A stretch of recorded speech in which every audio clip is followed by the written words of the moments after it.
and Spa, Amy Villela McBride, and they're going to have some things to say as well. So today was the culmination of Florida, the legislature's 60-day legislative session. And so they adjourned earlier this afternoon, sine die, and there's a lot of things that were done that were very productive, and I know you're going to hear Angela's going to talk about one of the particular pieces of legislation. So we did a number of things, and you had some great members, including some of your members here, like Senator Clay Yarborough, did amazing stuff.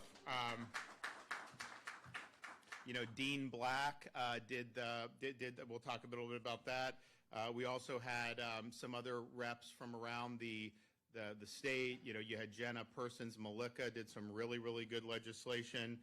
You also had in the Senate, Senator Albritton did a really good job of managing the process, a lot of good stuff that were done. So some of the things, the one thing I tell people is like, I ran the first time, said I was going to did it. Ran the second time, said I was going to do a lot more, and did even more, and did all that. So I've converted on everything I've ever promised people we would do, but there's always more meat on the bone, so it's like you're playing with house money. You want to try to continue to put more wins on the board, and that's basically been my philosophy. So nobody has done more in the country on election integrity than the free state of Florida, and we've been doing this for many years.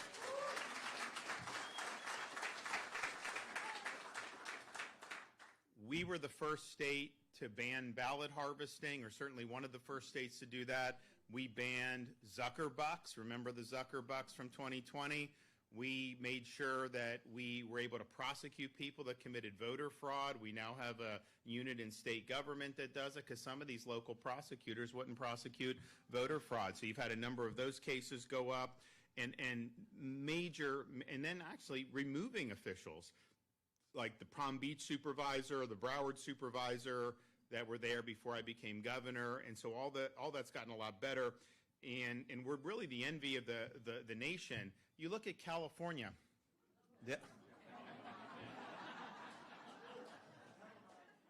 Something tells me when Ronald Reagan was governor of California, just merely mentioning the name of the state would not have elicited the laughter and the eye rolling, but it's because we just expect, what are they doing next, right? Well, when they do these elections, you go and, first of all, they send mail ballots out to everyone on the list, so you could be in like some condo in Redondo Beach, and you can get like 6 ballots from everyone that used to rent it before you, and nobody knows what the hell's going on. People are ballot harvesting. They have these drop boxes. It's the Wild West. Unions are heavily involved, public unions like SCIU heavily involved in it. And so you do it, and then you have an election, and then they count some of the votes, and then they keep counting votes. Day after the election, and the next day, and the next day, and the next week, and then 2 weeks later, and you'll have one candidate winning on election night, and then 2-3 weeks later, another candidate ends up winning. And it's like, what the hell is going on here?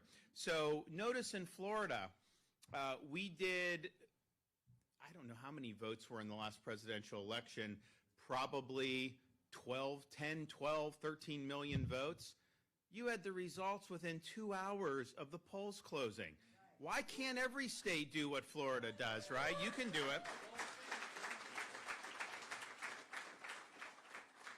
So we're proud of that, but we also always want to do better. Now, we've always had voter ID in Florida since I've been governor, and I think it's something that's really, really important. But we also knew there's ways you can do even better. So we were able to see passed in the legislature the Florida version of the Save America Act, and that's going to fortify our already robust protections. Most of the stuff in Save America at the federal level we've already done in Florida. Some of the stuff has nothing to do with voting, like not allowing men and women's sports. We did that like 5 or 6 years ago in Florida. Banning the mutilation of minors with the gender surgeries. We banned that years ago in Florida. So don't worry about that. But some of the stuff on fortifying ID in this, in this Save America Act, they're making sure that you have valid ID, and that does not include a student ID. And I always wanted to deal with these students. They wouldn't do it in the Senate many years ago, but think about it. If you're from Ohio and you're going to University of North Florida, you get a student ID. That doesn't tell you whether you're supposed to be voting there or not. That's not, you should have, obviously, to get into a school, you must have some type of photo ID. And if you're a Florida resident, then fine, you're eligible to register to vote and to do that. But the notion that these college campuses should have people with student IDs that are not actually Florida residents being able to vote, that's not the way you run a credible election. So I was really glad to see that. I thought that was a little bit of a loophole than we should have had before. And this helps ensure our Constitution in Florida is enforced, which says, among other things, only U.S. citizens are eligible to vote in the state of Florida. No foreigners and no illegals. Another piece of legislation that we worked very hard is the prohibition of things like Sharia law being imposed in different communities, using courts, using foreign law, but also making sure that we have a structure for our law enforcement to be able to designate groups like the Muslim Brotherhood as foreign terrorist organizations. It's very important that they don't get benefits. Organizations affiliated with them are not eligible for state benefits, and so this provides an important structure that we're going to be able to use to make sure that the people of Florida are protected. And let's just be honest about what's going on in the world right now. You had 4 years of the border being completely open. Do you think Iran just failed to take advantage of that, knowing they could get anyone in here they wanted? No. So there's threats in this country right now, and we need to make sure, particularly when you're talking about militant Islamic terrorist organizations, that we are calling that what it is, and that we're making sure that not just our law enforcement, but all of our institutions are responding appropriately to be able to protect the people of this state. And so I was really happy to see that the legislature stepped up and did that. You know, the other thing that they did was, we've done all this stuff on education. Everything we've done has been opposed by the school unions because they're very left ideologically. And honestly, they have a right to be that, but I think the problem is, if you look, most teachers don't even sign up to be a part of these school unions anymore. They don't have to pay dues. There's no mandatory dues in Florida. We made sure that there's no deductions. If you want to write a check and do it, you can. Most teachers have chosen not to. But yet these unions somehow are negotiating all this stuff on behalf of teachers that they don't even represent. And it got to the point where I instituted about 5 years ago a provision of the budget where the money goes to school districts and can only be used to increase teacher salaries. Because people say, yo, pay teachers more, you send money down to the school districts, and then they spend it on other things. So we said, here's money, and this year is $1.38 billion. You can only use it for teacher pay. And some districts have done a really good job with that, and some of the teachers are thankful. Other districts, you'll literally have the school union stalling negotiations, not giving that money to the teachers because they're trying to leverage that for other union priorities. That was not why we did that money. We did the money to be able to get in the teacher pocket. So now, with the reform bill that was passed in the legislature by John Martin, Senator, and Jenna Persons-Malika in the House, they're going to be able to be held accountable. And if they don't have enough people signing up to join these school unions, then they get decertified, and they shouldn't be able to bargain on behalf of people that don't want their agenda. We also, the legislature, really, really good. I think this is the first in the country, and I've been talking about this for months now, is protecting Florida, particularly our ratepayers, from having their utilities increase because of hyperscale data centers. Now, there aren't any hyperscale that have been built in Florida. I mean, there are smaller ones that have come over the years, but they have some, like in Louisiana, Meta's building one the size of Manhattan. and putting it in Louisiana. Well, how much power is that going to take? So these hyperscale, they take as much power as a city of 500,000 people. Well, you're only producing so much power. You have a certain amount of demand. If you dramatically increase demand, what's going to happen to rates? They are going to go up unless you have protection. So what I said is you should not have any money that or any rate increase or any more on the ratepayer as a result of these. We're not going to let some company come in and make you pay. So we're the first state in the country to protect ratepayers against a hyperscale data center. And again, I don't know that they're even going to be doing it in Florida, but what we can't have is seeing people's rates go up because there's just not enough power to go around. It's also the case that hopefully we don't have another hurricane in the near future, but we're always prepared for that.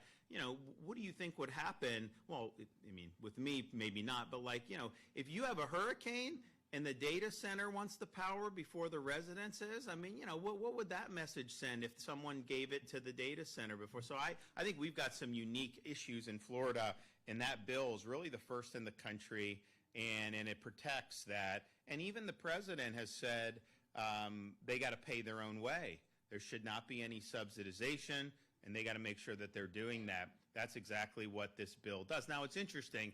These companies went up and they signed the pledge or whatever. They were not happy to see this bill, though, which is basically just doing what the pledge said, because I think that they figured one way or another you could eventually offload the cost. Not in the state of Florida.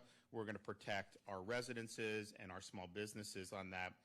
They also passed something that I've called for many months now, major animal welfare legislation, particularly with puppies, making sure that these puppy mills are not abusing these dogs, a whole host of things. And unfortunately, we've got a lot of problems in Florida with some of these people and how they're treating these dogs. We've done a lot over the years. We're proud of what we've done, but we needed to do more, and the legislature delivered, so we'll make sure that that gets signed into law as soon as possible. We also had the bill that was really done by the Jacksonville reps, Senator Yarborough and Representative Black, the ban on DEI in local governments. We don't do it in the state. We were the first state in the country to ban it at the universities. We don't do it in state government, but local governments are doing it. And honestly, it's discriminatory and it's a waste of money when they're doing it. I'd rather you guys have the property tax reform than have them spend money on some of these things, but it's just not right. It's not good policy, so they address that, and that's going to be really, really exciting. And then a ban throughout the state of Florida, particularly with respect to local government, but as well as state government, no carbon taxes in the state of Florida, and so that's a good one for you. So that's great. I really appreciate it. I commend everyone that's been involved in that. It's exciting to see we continue to put points on the board, even though we could just sit back and just say, hey, look at us in Florida. We've done more than any other state. It's true, but we're doing more. I also have said from the very beginning, the thing that we need to get on the ballot is the property tax for homestead residents to be excluded from that. It's something that I did not want to push in the regular session. The Senate president agreed that it wasn't something. There's all these different issues floating around. We want to make sure that we could look at this very clear-eyed, but I know the voters want to see relief. The voters want to be able to vote for this on the ballot, and so we'll be working with them very shortly. People say, oh, why is he putting this out? Well, because I knew we weren't going to do it now. Why would I put something out if it's not going to be done? Trust me, we're working on the exact procedure, but you're going to have something that's going to be really transformative, and you're going to be something that is going to, I think, makes a difference for millions of people in this state. Think about this. When I became governor 2019, and property taxes are local. We don't do it at the state level. It's administered locally, levied locally, spent locally. Local governments in Florida took in $32 billion in property tax revenue. Today it's $60 billion. 7 years later, they've gone from 32 to $60 billion. So, and of that, only 30% is homestead Florida resident property tax. The rest is second homes, Airbnbs, investment. You got some rich guy from Brazil buying a home in Coconut Grove. He pays tax, commercial, all that other. So that's the vast majority of property tax. So we're focusing on you as a Florida resident. You homestead it's a primary residence deal. You homestead it. You don't have to seek homestead. I think most people do. You do it, and you have some benefits under a law now. It keeps it from going up as much, but that's not good enough. And you could absolutely give people, that exclusion, especially if we don't do anything. In 5 years, they're going to take in $83 billion. So it'd be a 15-year run from 32 to 83 billion. Now, did we not? They'll say, "Oh, well, you can't fund anything if you give property tax relief." Did we not have police and fire in 2019? Did we not have schools? I mean, seriously, it was $32 billion. Okay, inflation, yeah, it's happened. Population growth, it's happened. Throw in a couple percent just for kicks on a Saturday night. Fine, do that. That doesn't get you to $60 billion. That would be like 45, 46, 47 billion, which, oh, by the way, that delta is basically what we would look at for 98% of primary homeowners. And so don't let anyone tell you, oh, you can't do. It's a choice. They can continue to tax you excessively or not.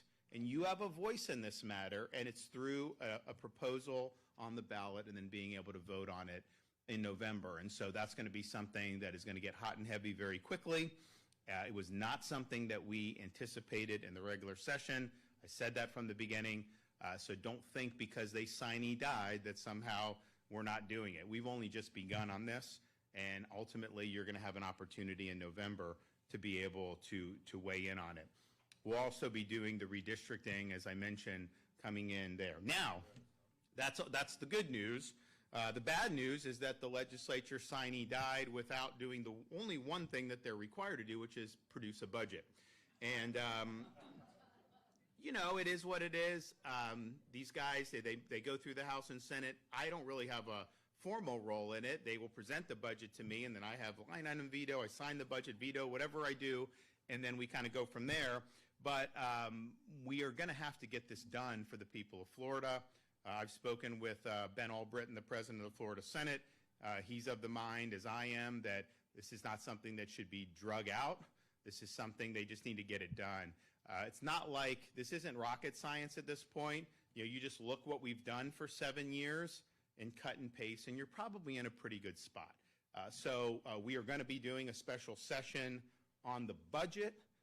We'll come up with the exact dates and times on that, but it's not going to be something that is going to drag out into June, or certainly if I have anything to say with it, we're not going to do it. It needs to get done, and I think most people expect that, and I think a lot of the members, this is an election year, I think they want to go back in their districts. They want to talk about some of the things that they accomplished. They want to highlight some of the things they were able to accomplish in the budget, all these different things in advance of their elections, and I want them to have the time to do that.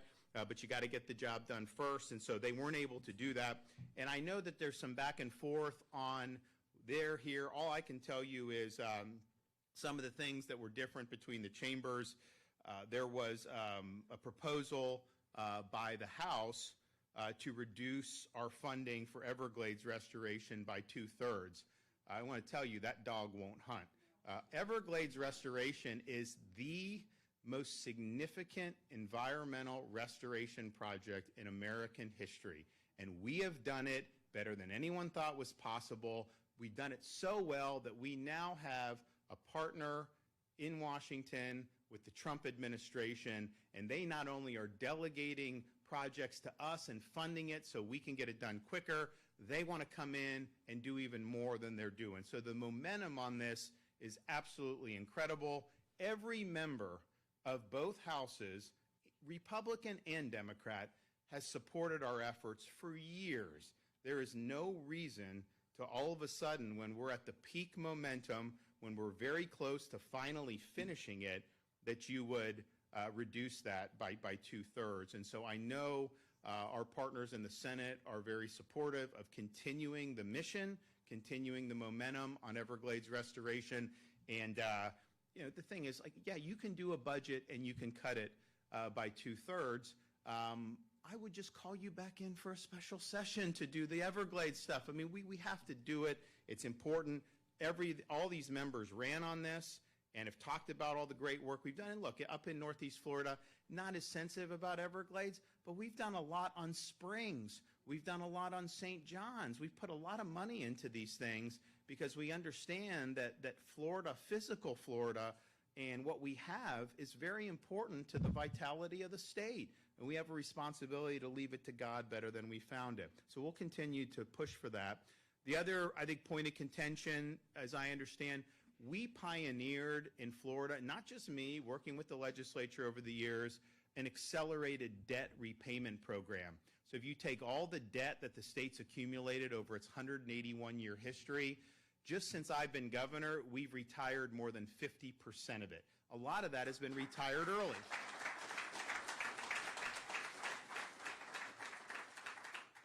When you do that, we've got great guys that do this, and they go in and they can get these bonds, usually at a discount on the open market. They retire the bond, so you save on principal, but then you save on interest because you don't have to pay interest anymore. And so we've saved over $1 billion just on interest as we're reducing Florida's debt, and we now have the lowest per capita debt, in the country. And so this has been something.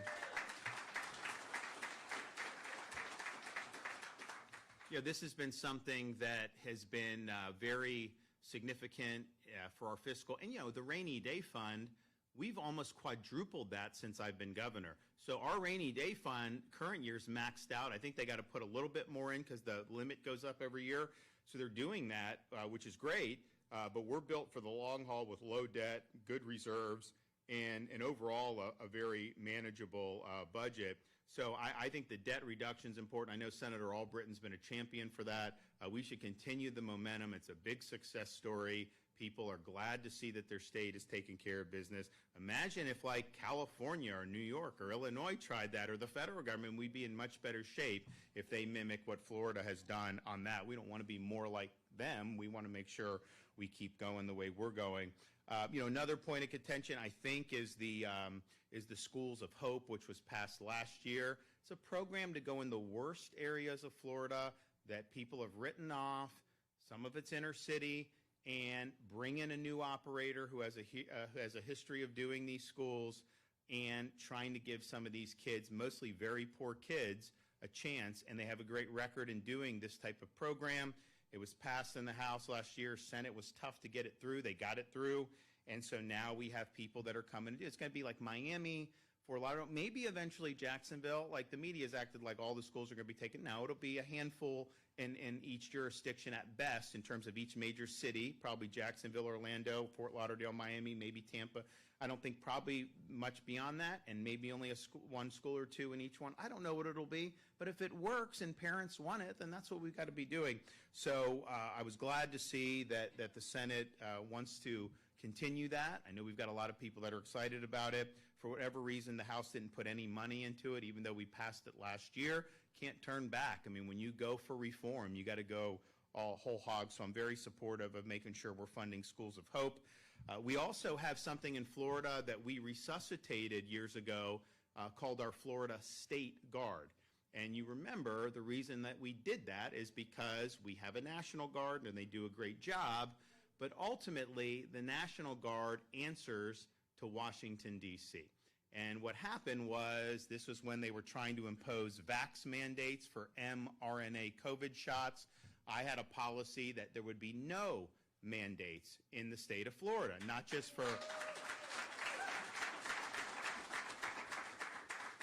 And so, and I told the commanding general, I said, we're not doing it. We're not going to do it. But here's the thing. If the feds, they backed down on that. They didn't push it.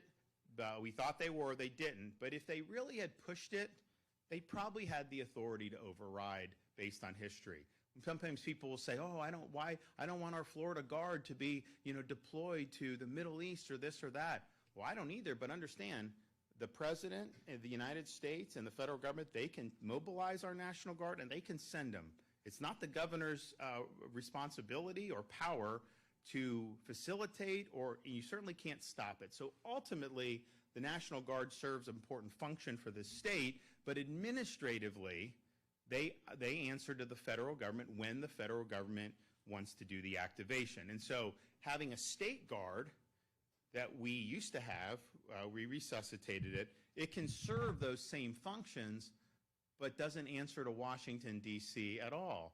And like, look, now we work well with the Trump administration. It didn't work as well with the Biden administration, but political swings happen. You know, you'll have this and that, and I think it's important for the state to make sure that we have an ability to respond. They've responded to hurricanes. You know, they've helped with our enforcement of illegal immigration. A lot of things that we've done has done that. Those people will not get mobilized and sent in foreign countries. They cannot be controlled by the federal government with administrative mandates or anything. They work for you, the people of Florida, and they answer to you. And it's been very, very successful. So I appreciate we've had huge support in the legislature over the years on that, and the Senate is continuing to support it. The House wants to end the Florida State Guard. That's not what they ran on, and a lot of their members have been supportive over the years. So we want to make sure that we can continue to be able to have Floridians be served in difficult circumstances without having Washington, D.C. have the last say. And again, do I think there's going to be a problem now with the current administration? Probably not. Were there potential problems in the previous administration? Yeah, a lot. And the vax was just one of them. There's a lot more other than that. So those are some of the things that I think I've heard about maybe some separation.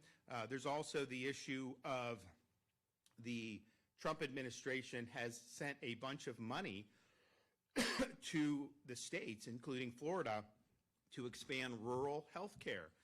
And, you know, we are in some respects a very urban state because we've got a number of city centers. You got Jacksonville's 1 million people. You got the Tampa Bay, all these, but we've got a lot of rural. You drive west from here on I-10, you see a lot of rural. You go down in the heartland of Florida, a lot of rural. So probably 30 of our 67 counties would be considered rural.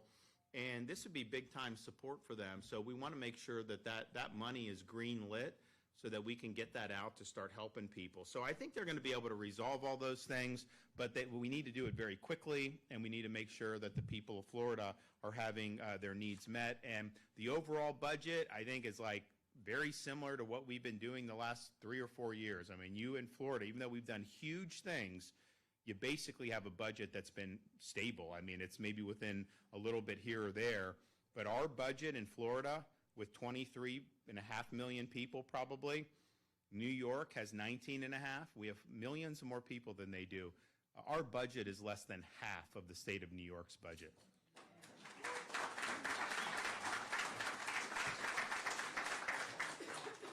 Our spending per capita is either the lowest or second lowest in the entire United States, depending on how you calculate it. And we have the lowest number of state government employees per capita in the United States of America. And so we have a very lean budget. We've paid down debt. We've got very good and generous budget reserves, including the rainy day fund. But yet we've done so many transformational things, from education, what we've done with universities, what we've done with environmental restoration, what we've done with the accelerating infrastructure and doing that in a really, really big way. So this has all been done for things that benefit the state as a whole. I think we've had great teamwork and great support over the years from members of the legislature. And incidentally, on a lot of this stuff, honestly, both parties have supported what we've done on Everglades. Both of them have supported what we've done on infrastructure. Now, some of the liberals aren't going to support banning DEI. Yeah, I get that. They're not going to support banning carbon taxes. They want a carbon tax. You trust me, they do. They didn't. Some of them didn't support protecting you against the data center cost increases, which we're very curious. And obviously, they weren't supportive of our terror designation and making sure we don't have. You know, how is it this guy that shoots up Old Dominion? First of all, why was he allowed to come to this country to begin with? So he comes, he becomes a naturalized citizen, and then he gets convicted of material support to terrorism. And then he gets out early, and for me, it's like, okay, you're naturalized and you're convicted of material support to terrorism. Yeah, you serve your time. You shouldn't be let out early, but you should be denaturalized and deported when that happens, not released into American society and he reoffended with another act of terrorism. So sometimes it's just like, what are we doing with who we're letting? I know Biden let a lot of people in, but it's like you look over the last 25 years, some of these people are coming in. Some of them are coming in legally, but they hate this country. And you should never let anyone immigrate here who hates this country or who hates our people. It's suicidal to do that. So I'm excited. I look forward to being able to sign some of these great bills. I know that the legislature will work and knock out the budget, just not going to be on time, but hopefully, relatively soon, and we'll be working on that. I've consulted with Senator Albritton on the appropriate dates for that, and we'll get that done. And then we've got property tax. You've got you've got the redistricting, and who knows? You may pull more rabbits out of your hat. Okay, Angela, you want to come up?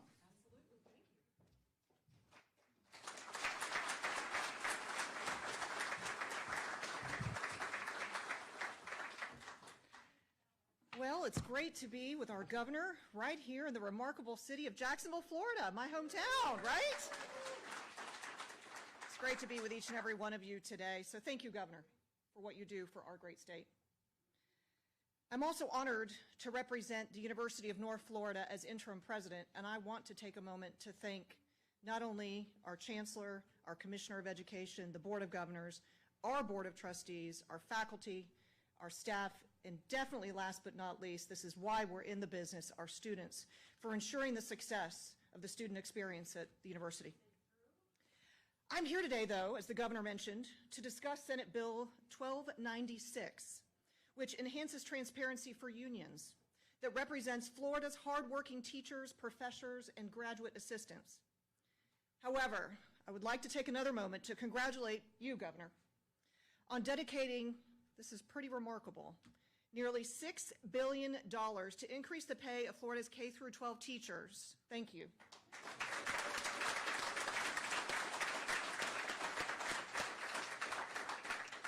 So as the interim president of the University of North Florida, we and I value our faculty, of which I'm an extension as a double alumna of UNF. Senate Bill 1296 serves to ensure that the voices of faculty are heard through bargaining units that advocate on their behalf. Currently, it is possible for a union to receive exclusive bargaining authority with a slim fraction of support. For example, at FAMU, 3 out of 202 graduate assistants voted to recertify the union. At USF, 41 out of 2,169 employees voted for the union. Senate Bill 1296 requires unions that maintain bargaining authority do so only with the support of the majority of the employees represented by the respective union.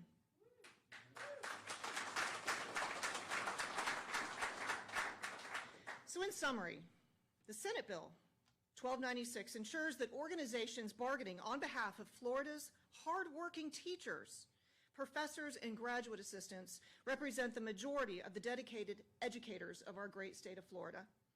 Thank you for this opportunity to be here today. This is a tremendous achievement for our state. Thank you.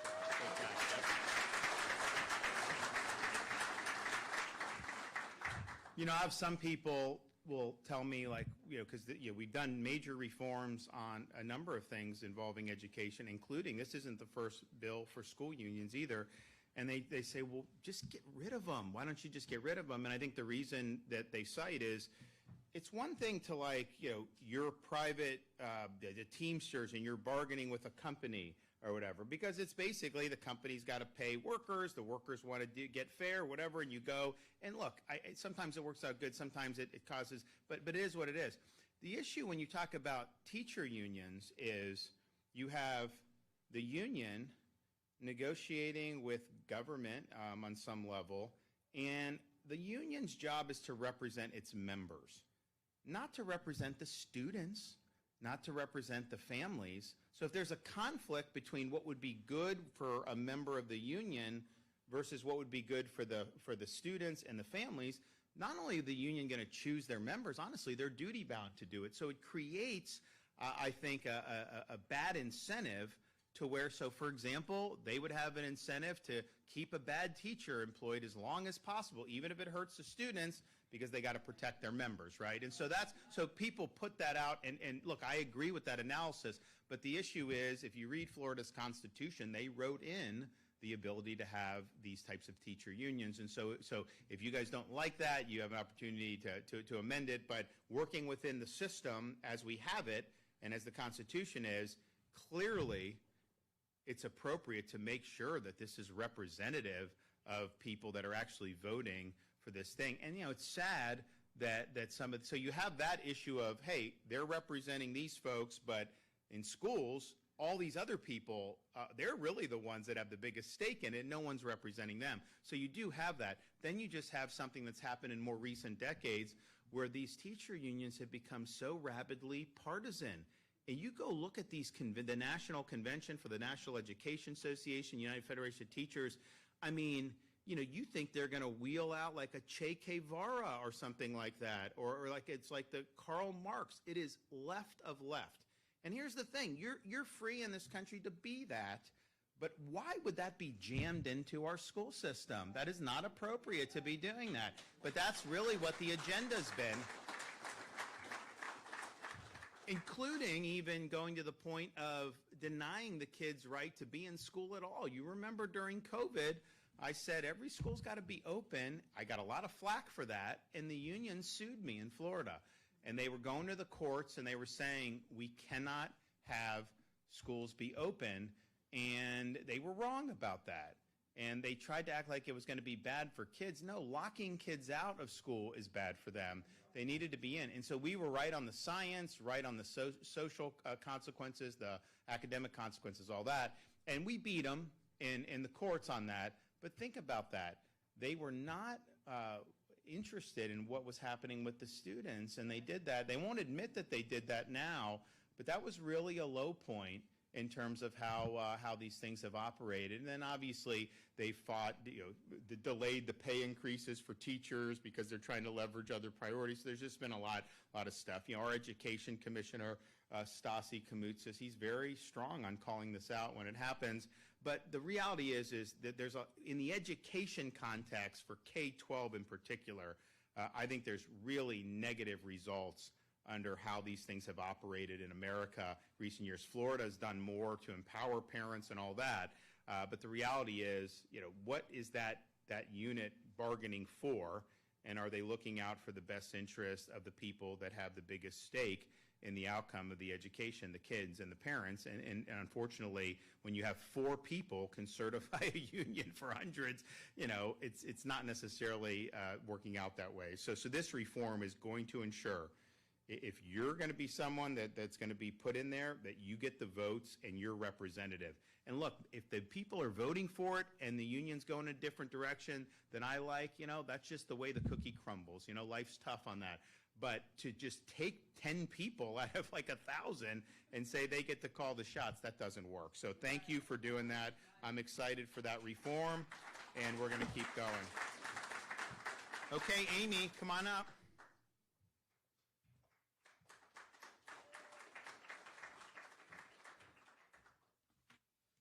Hi, everyone. My name is Amy Villela McBride. Thank you so much, Governor DeSantis. Great to see you again. Thank you for everything you do. So on behalf of families across Florida and my organization, the Global Wellness Forum, we want to extend a sincere thanks to Governor DeSantis for all that he's done for our state, as well as President Ben Albritton and bill sponsors Senator Yarborough and Representative Holcomb. Across the country, Florida has become the national model for parental rights, religious liberty, and informed consent. Thanks to the bold leadership of Governor DeSantis, Florida has stood for a beacon for freedom and common sense legislation.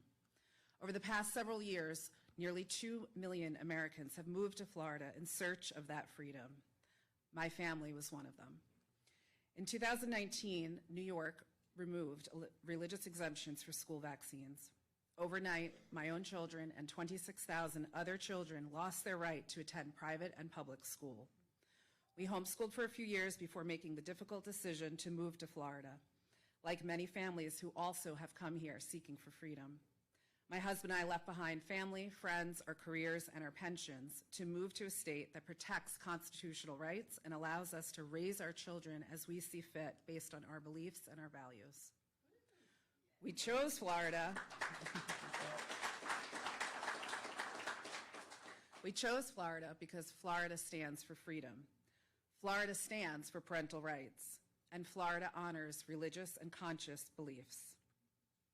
SB 1756, the Medical Freedom Bill, reinforces these very same principles.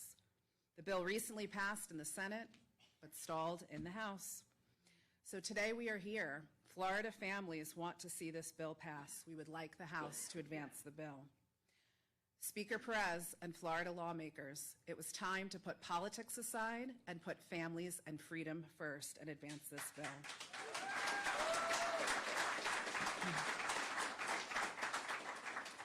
This is common sense legislation, and it strengthens informed consent so parents can have an honest discussion with healthcare practitioners. They learn the safety and the risks of vaccines before they are administered to their child.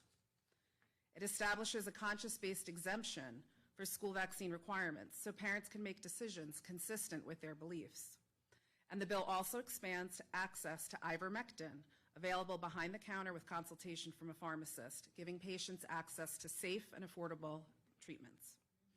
The Medical Freedom Bill also ensures that mRNA-based vaccines can never be mandated in Florida.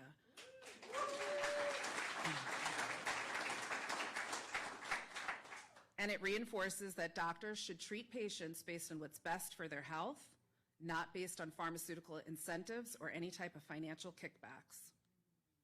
Medicine is not one size fits all. Individual medical history, your genetic factors, possible contraindications, and your personal risks and beliefs all matter. Parents, not the government, are best positioned to make these healthcare decisions for their family. Parents simply want the freedom to make thoughtful medical decisions without government overreach. And this bill, the Medical Freedom Bill, aligns with the Make America Healthy Again agenda set forth by President Trump and carried forth by Secretary Kennedy.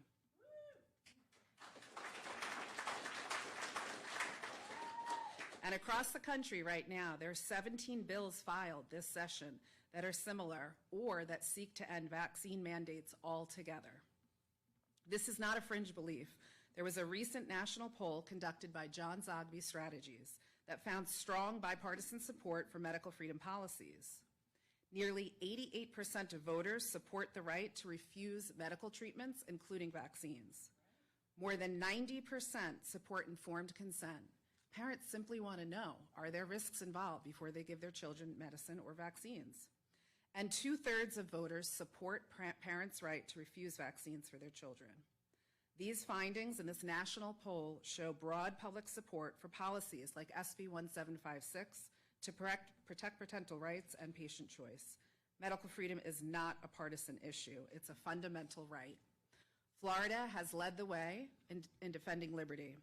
It is time to lead again. So I ask the Florida legislature, please put politics aside, put families and freedom first. Protect medical freedom in Florida. Thank you.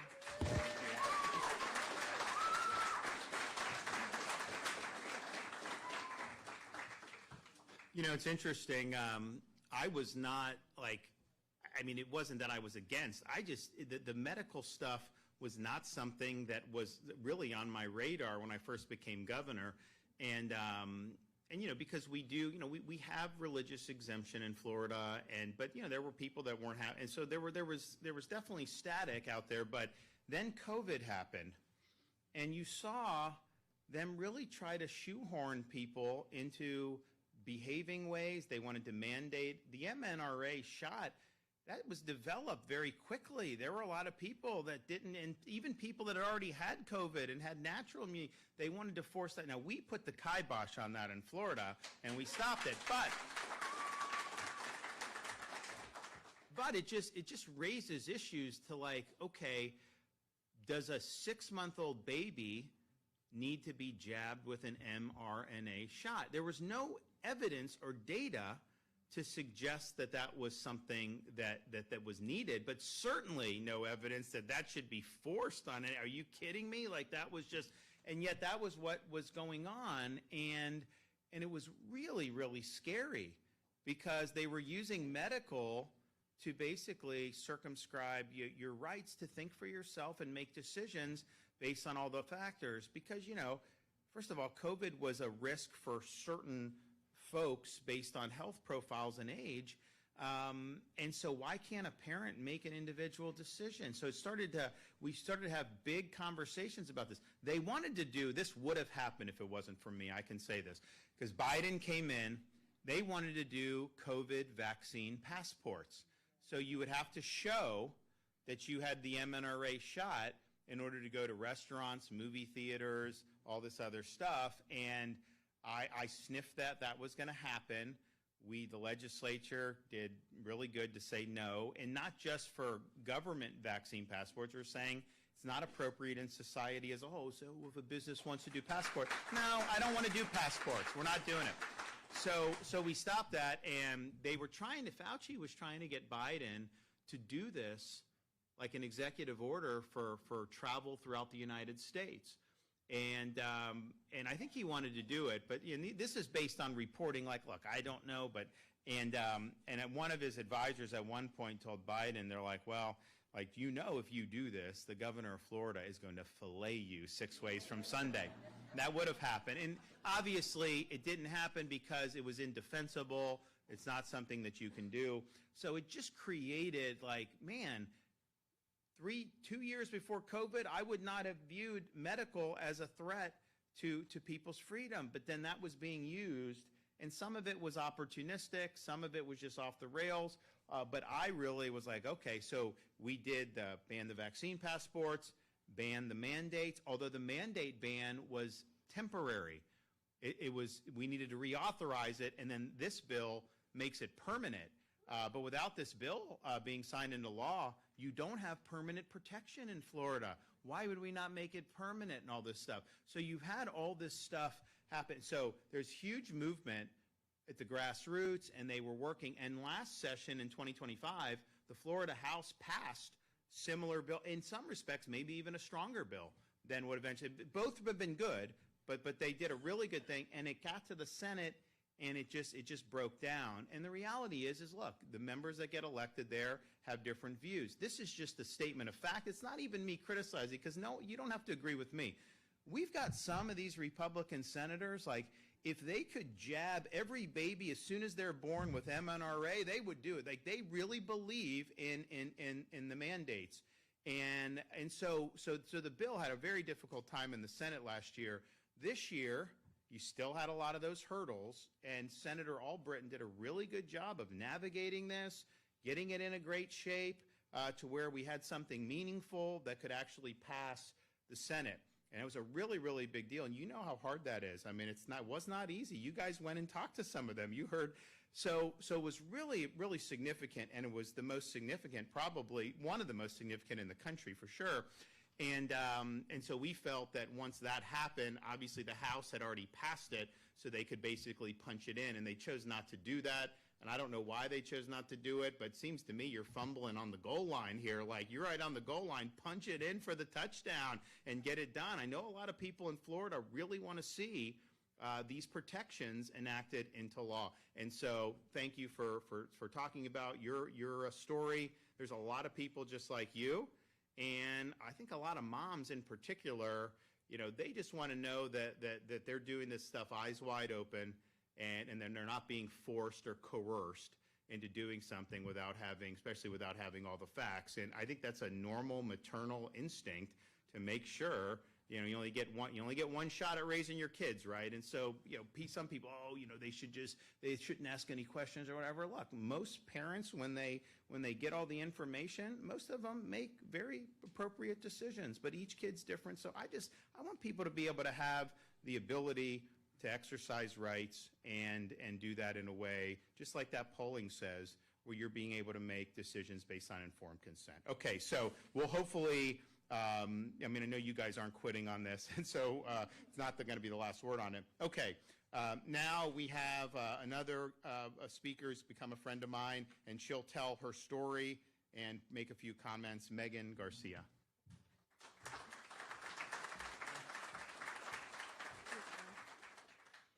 Good afternoon. My name is Megan Garcia. I am the mother of Sewell Setzer III. Sewell died by suicide in 2024 after a prolonged engagement with an AI companion chatbot. He was only 14 years old. We live in Orlando, Florida, and Sewell was a good kid. He made good grades. He played sports. He loved to fish, Florida boy. He especially loved spending time with his family, his little brothers and his grandparents and his aunts, uncles, and cousins. Since his death, I've been traveling the country speaking to families to generate awareness, to warn them about these unique dangers. But I've also been speaking to legislators at both the state and federal level to urge them to pass legislation that would implement guardrails on these type of companion chatbots for children, to protect children from these products. What we've seen is that our federal government has not passed legislation that protects kids online. But in our own state, here in Florida, we have acted to protect our children against social media. And once again, Florida is acting to protect kids against AI harms. Thank you, Governor. Thank you for putting forth the AI Bill of Rights that will protect Floridians, both adults and children alike, from AI harms. And thank you, members of the Senate who worked to pass this legislation. I urge every member of the House to vote to pass the AI Bill of Rights. Yesterday, I had the privilege of speaking to a high school in Lake Mary, Florida, to the parents of high schoolers. And I could tell you they were terrified, but they are paying attention. One mother asked me, what can I do to make sure Florida passes laws to protect our kids? And I told her, call your rep. The reality is our legislators have the power to act to protect the citizens of Florida. Your constituents who place their trust in you. Florida families need protection against AI harms, and Florida families deserve leaders who put them first, who don't back down or bow to pressure of big tech companies. Thank you again, Governor, for always standing with the families of Florida.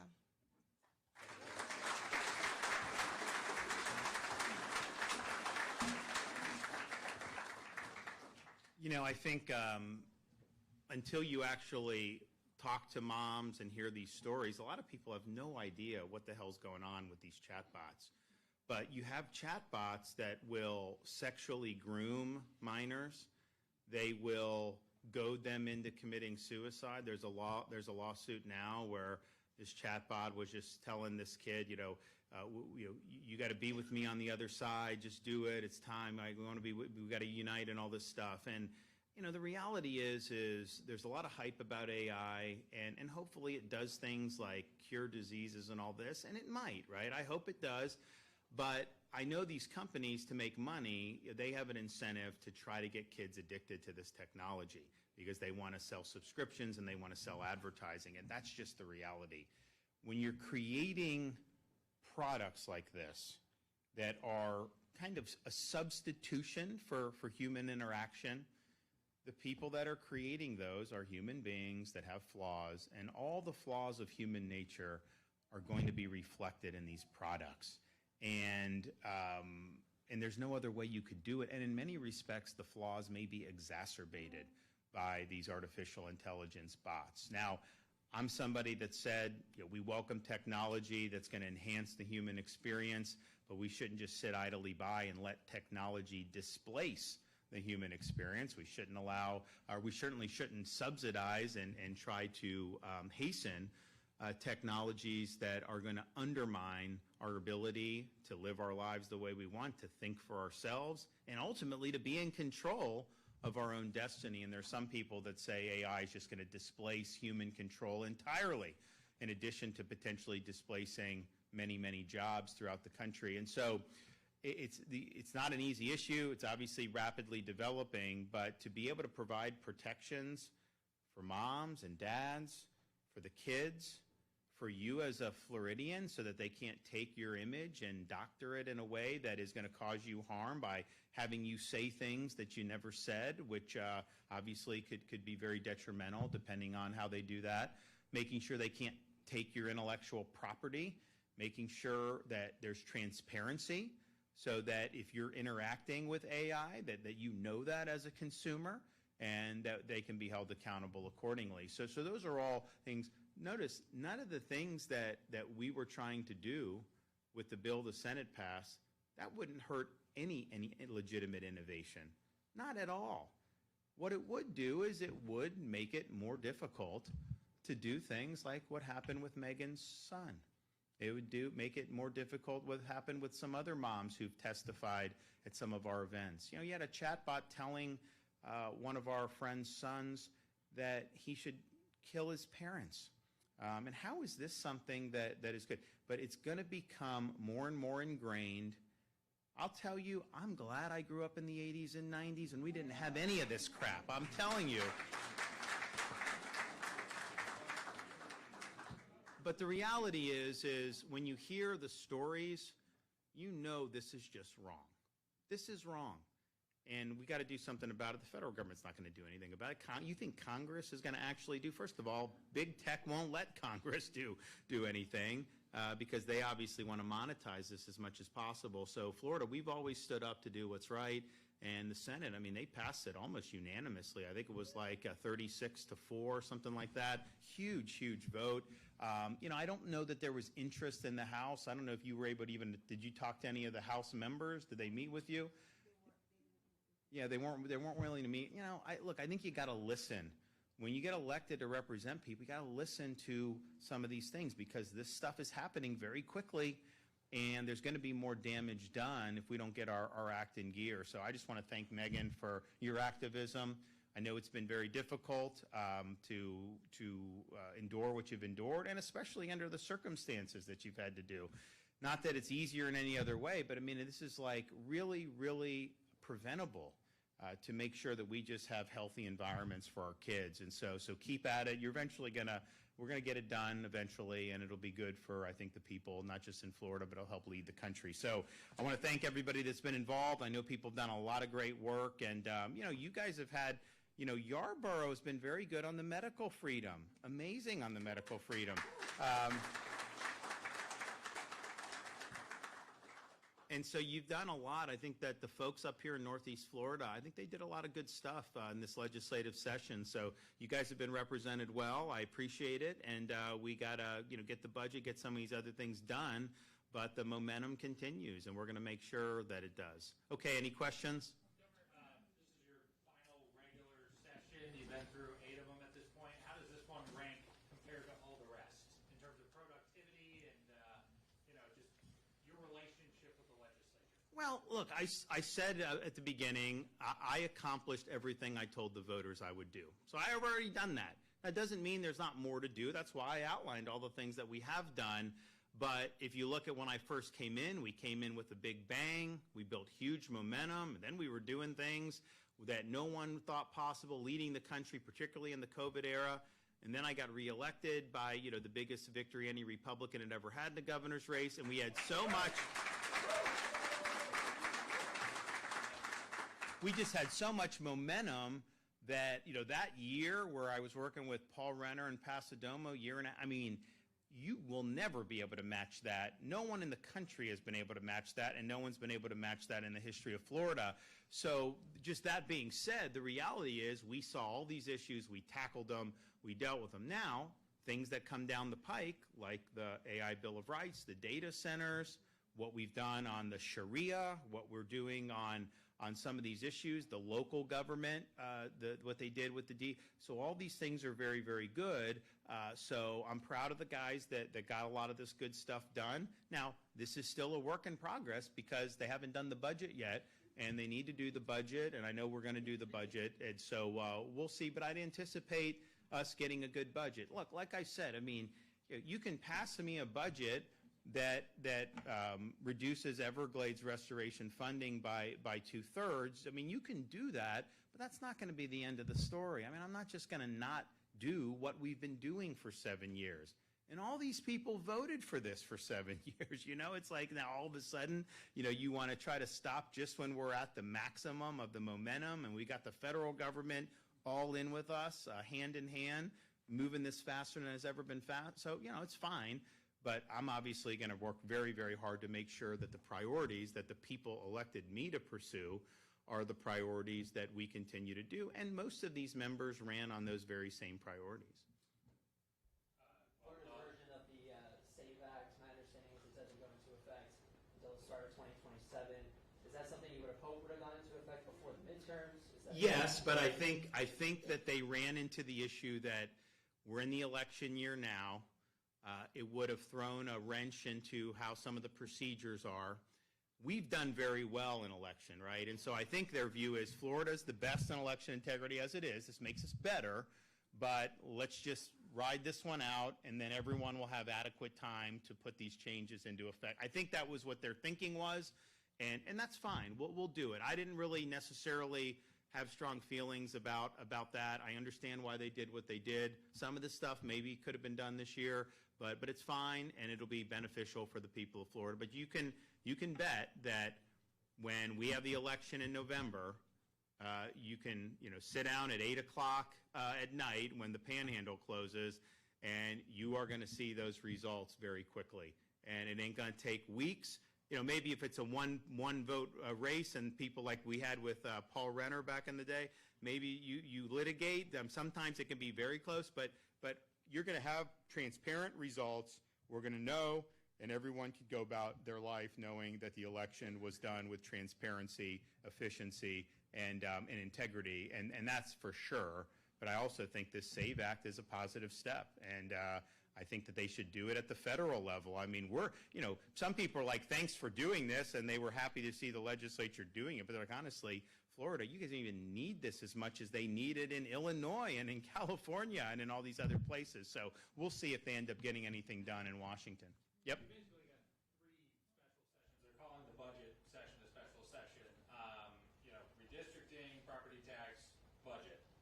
You mentioned these 2 issues, the vaccine requirements as well as the AI Bill of Rights. Obviously, those were top priorities of yours. Do you envision a scenario where we see those issues added to a special session call? Would you like me to include medical freedom in one of these? Would you like me to include? We'll see what happens. You know, there's ways, there's more than one ways to skin the cat on some of this stuff. I'm committed to seeing the policies ultimately prevail, and we'll look to see what options that we have. You know, I don't really know. Look, I think on the AI Bill of Rights, I think it was a choice not to engage in that by the House, and they can explain why. On the medical freedom, they have engaged on that, and they've actually been very good on it. The individual members in the House have been very good on it, and the Senate was a huge lift. I mean, that was a really tough lift. I didn't know, I remember you guys talking with some of the senators, you're like, we're getting nowhere with some of them, and it's true, we have some that are just not on board with this, I get it, but there's enough to get it done, and so they did, and so, I really believed, I think once it passed the Senate, I think everyone felt it was going to end up passing. I don't know why the House, didn't put it in the end zone, given that they had already passed it. But the reality is there was a lot of great work done this session. The Senate's on the board on this, and we know that there's a product that can work there. And we hadn't had a product that could get through the Senate until this year. And again, I think Ben Albritton did a really good job. I mean, he wanted to get it done. He had to manage different factions. It's not easy, especially on this issue. The whole reason mRNA mandate ban was not permanent was because, even when people were having the most outcry during COVID, they wanted to make it temporary in the Florida Senate, some of the senators. So it's temporary, right? Well, we want it permanent. We want all this other stuff. So, but I do think there's going to be opportunities one way or another. All right, guys, everyone enjoy TPC. God bless you. We'll see ya. Thanks so much.